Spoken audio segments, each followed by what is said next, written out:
Hello viewers, কেমন আছেন? আশা করি অনেক অনেক ভালো আছেন।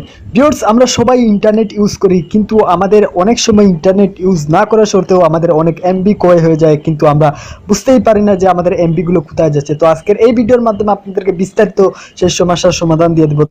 ভিউয়ার্স, প্রথমে আপনাদেরকে কী করতে হবে? সেটিংসে চলে যেতে হবে। ভিউয়ার্স, আমি সেটিংস ওপেন করে নিলাম। যখনই আপনারা সেটিংস ওপেন করে নেবেন, এখান থেকে আপনারা কী করবেন? এখান থেকে আপনারা অ্যাবাউট ফোনে চলে যাবেন। ভিউয়ার্স, এখান থেকে আমার সর্বনিচে দেখতে পাচ্ছেন অ্যাবাউট ফোন। আপনারা কি করবেন? অ্যাবাউট ফোনে একবার ক্লিক করে দেবেন। ভিউয়ার্স, আমি অ্যাবাউট ফোনে একবার ক্লিক করে দিলাম। যখনই আপনারা অ্যাবাউট ফোনে ক্লিক করবেন, আগে এখান থেকে আপনারা বিল্ডার নাম্বার পেয়ে যাবেন। এই বিল্ডার নাম্বারে একবার ক্লিক করে দেবেন। ভিউয়ার্স, আমি বিল্ডার নাম্বারে কি করবেন? 7 বার, এক লাগাতো 7 বার ক্লিক করে দেবেন। যখনই আপনারা বিল্ডার নাম্বারে 7 বার ক্লিক করে দেবেন, এখান থেকে আপনারা কি করবেন? বের হয়ে যাবেন। তারপর আপনাদের সামনে এই ডেভেলপার অপশনটি অন হয়ে যাবে। ভিউয়ার্স, এখান থেকে ডেভেলপার অপশনে একবার আপনারা ক্লিক করে দেবেন। যখনই এখানে ক্লিক করবেন, এখান থেকে একটি সেটিংস আপনাদেরকে অফ করতে হবে। একটু নিচের দিকে চলে যাবেন, একবারে নিচের দিকে চলে আসবেন। আসার পর এখান থেকে আপনারা কি করেন? ব্যাকগ্রাউন্ড প্রসেস নামে একটি অপশন পেয়ে যাবে, ব্যাকগ্রাউন্ড প্রসেস লিমিট। এখানে আপনারা একবার ক্লিক করে দেবেন।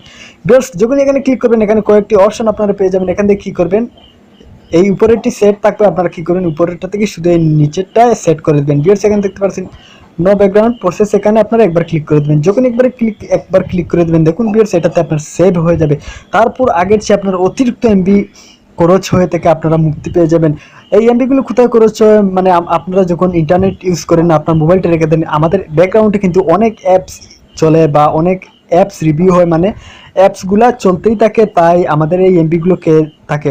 আশা করি ভিডিওটি বুঝতে পেরেছেন। ভালো লাগলে অবশ্যই একটি লাইক দেবেন।